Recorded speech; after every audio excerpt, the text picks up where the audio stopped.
వీళ్ళు కూడా వచ్చున్నారు sir. Then RMP ఒకసారి రెస్పాండ్ అవుతారా? So coming to this agenda item, first one is with respect to hostel repairs. కొద్దిగా చెప్తారమ్మా. Hostels గాను 9.32 లక్షల రూపాయలు ఇచ్చారు సార్. పంచాయతీ రాజ్ వాళ్ళకి 34 హాస్టల్స్, ఆర్ఎంపీ వాళ్ళకి 30 హాస్టల్స్, టోటల్ 64 హాస్టల్స్ ఇచ్చాము సార్.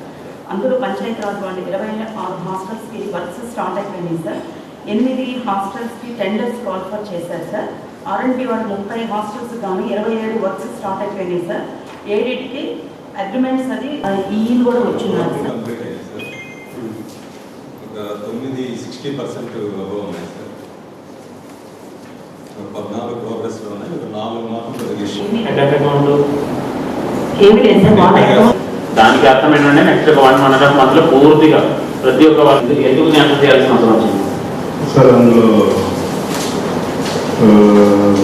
కొంతమంది agency you are doing this kind of tender for last say 60 years. ఇంకా టెండర్ అయ్యి చెప్పండి. 7 months సార్. ఇది ఎప్పుడు టెండర్ అయిపోతుంది? 15/5 సార్. టెండర్ రావడానికి ఈ రోజు పిలిచారు. ఎస్ సార్, ఈరోజు అప్పుడు టేకప్ చేసుకోవాలి సార్. మళ్ళీ దానికి రివేల్ 29 lakhs work by what time will be able to complete? ఈ మంత్ ఎండింగ్ అయిపోతుంది సార్. Will be completed.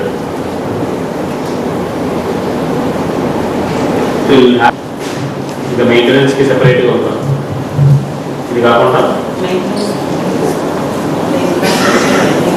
జిల్లాలో 7 ఏజ్లో పాయింట్స్ ఉన్నాయి సార్. అందులో 3 ఇన్ఛార్జెస్లో నడుస్తున్నాయి సార్. ఈ ఏజ్డబ్ల్యూస్ దానికి ఇన్ఛార్జ్గా ఉంటున్నారు సార్. మొత్తం మనకి టోటల్గా నెల్లూరు జిల్లాలో 71 హాస్టల్స్ ఉన్నాయి సార్. అందులో 6 ఇన్ఛార్జ్ హెచ్డబ్ల్యూస్ చేస్తున్నారు సార్. 65 మెంబర్స్ హెచ్డబ్ల్యూస్ వర్కింగ్ సార్. తర్వాత ప్రీ మెట్రిక్ వచ్చేసి 59 ఉన్నాయి సార్. పోస్ట్ మెట్రిక్ వచ్చి 12 ఉన్నాయి సార్. ఈ గవర్నమెంట్ బిల్డింగ్స్ వచ్చేసి 57 గవర్నమెంట్ బిల్డింగ్స్ ఉన్నాయి సార్. 2 ప్రైవేట్ బిల్డింగ్స్ ఉన్నాయి సార్.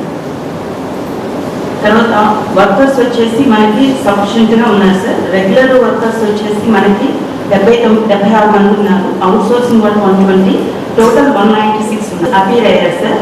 అందులో 322 మెంబర్స్. ఒక్కసారి నాకు సమ్ ఆఫ్ దీస్